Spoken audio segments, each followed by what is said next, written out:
In this video, we're going to be taking a look at the transition from Victor, on which Elvis's records were released in Japan from 1956, to RCA. And it was just RCA, not RCA Victor, on which Elvis's records began to appear in 1968. We're going to be going up to the early 1970s, and at the end I'll show you an RCA pressing that I had been looking for many years. I've only seen a couple of other copies, and I finally got my own copy of it after a long time. And I just got a parcel in this morning, package in this morning, so I'll do a seal to reveal at the end as well. This is not actually a Japanese album. I just want to stay with this album for a second, the Great Hits of Elvis. This was the last new Elvis album to be released on the Victor label. And a couple of weeks ago on my community page, I asked everyone what the earliest Elvis double album was anywhere in the world. And a couple of people said from Memphis to Vegas, from Vegas to Memphis. But in fact, this album was released in October 1968. And I've only been able to find one other album that apparently, a double album, that apparently was released in 1968. And that's some South African compilation. I don't know exactly when or even if it was released in 1968. So if anyone knows anything about that, please let me know. But anyway, this could have been the very first Elvis double album anywhere in the world. If you know of anything that came before October 68, certainly let me know. So that was the last Victor new release. And then in the same month, October 1968, came the first new RCA record. And it was actually a little less conversation. And again, this may have been the first Elvis Orange Label record anywhere in the world. October 1968. Once again, if you know different, let me know. I have this Australian copy of the same single, A Little Less Conversation. It's on a black RCA label. I've got a UK copy as well, which is also black, and the American version was also black. So if you know any other orange label versions, please let me know. This one was unusual in that it's the only RCA single to have this white section here in the middle of the tricenter. So that was the first single, and the first album that came out on the new RCA label was the TV special album in March 1969. Looking like that. And the earliest of these RCA albums, you can tell them because they've got a deep pressing groove near the outside of the label there. Then you had Flaming Star and From Elvis to Memphis and so on and so forth. And the first reissued album on the new RCA label was the Christmas album. The Christmas album had been deleted, and it was actually the first Elvis 1960s album ever to be deleted in Japan. It was just deleted for a year and then reissued in 1969.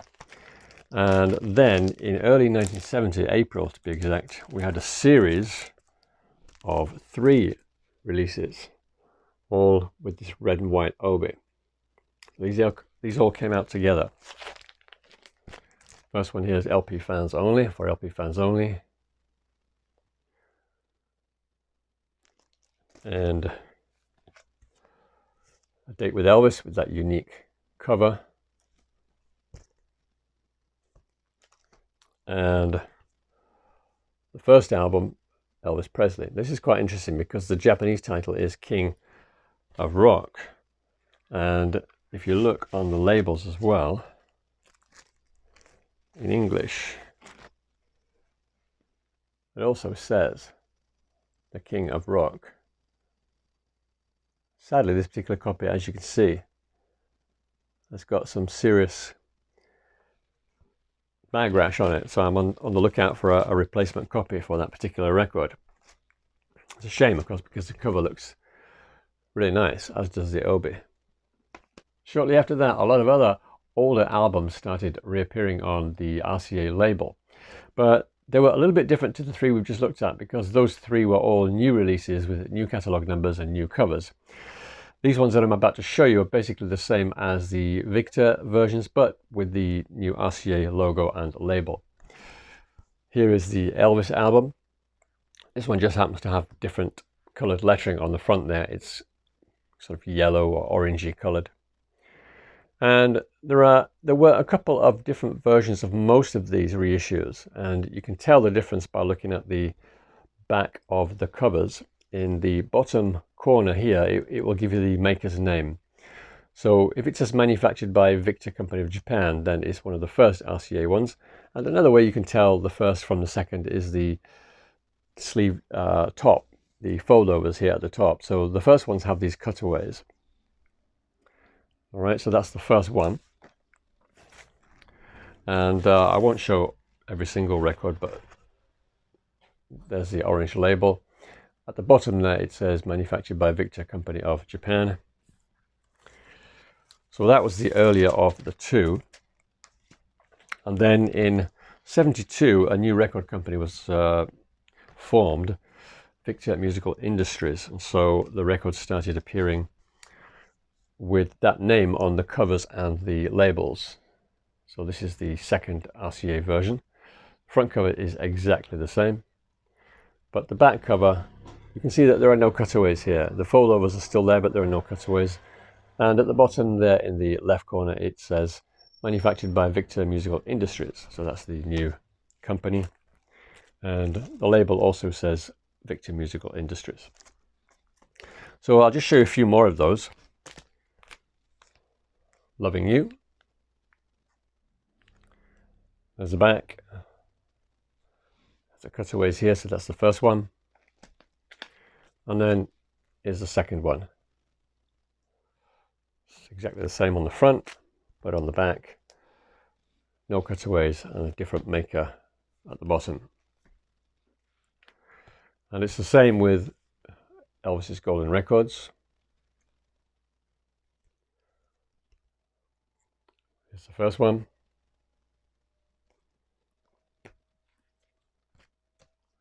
And here is the second one. The second one's Victor Musical Industries. They tend to be from 1973. And there's no cutaways there, as you can see. This next one is King Creole. I only have the first one with the cutaways there and the different photos at the bottom to the American cover. There is a second one from '73, but I don't have that one. 50 million Elvis fans can't be wrong. This one also has the cutaways. Now, I've never seen any version made by Victor Musical Industries. That doesn't mean it doesn't exist, but I've never seen it. Here's GI Blues. This one is also the first version with the cutaways. There is a second version as well, but I don't have that one. Something for Everybody.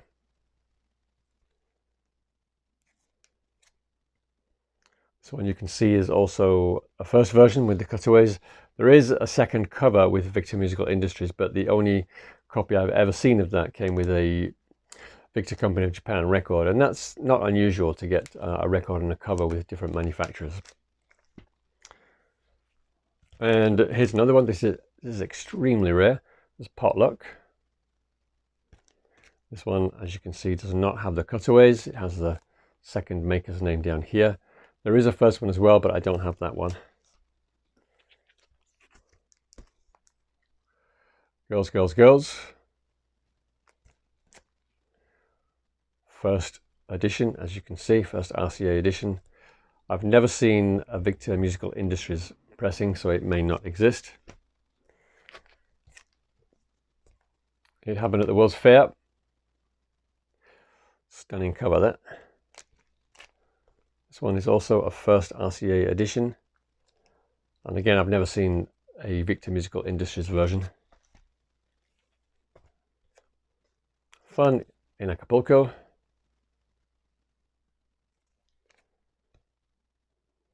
That's the first one. I do have a second version of that one. This one's slightly unusual because the cover is very thick. It's made of very thick card, like the covers they were using about 1968. And Girl Happy. That's the first one.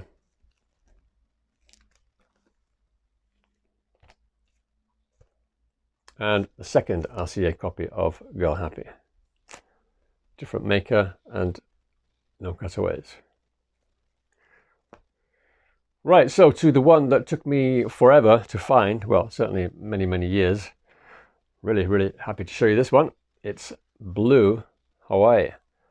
And you might be thinking, how can that be so rare? It's one of his most popular albums. There it is, RCA, Living Stereo. The first RCA version, you can see there with the cutaways. And there is no second version of this one without the cutaways, because this one was only available for a very, very short time. Because in 1971, June, I believe, they reissued it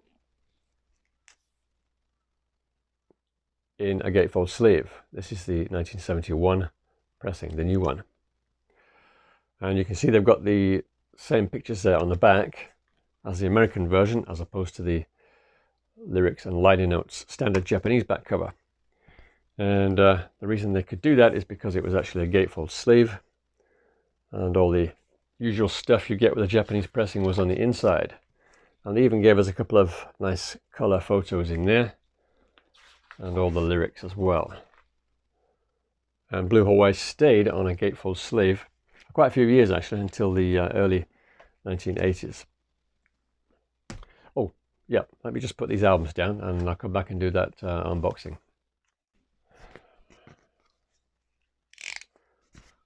All right, unboxing time. I'll probably just speed the video up at this point, because it's a bit boring watching people open parcels up.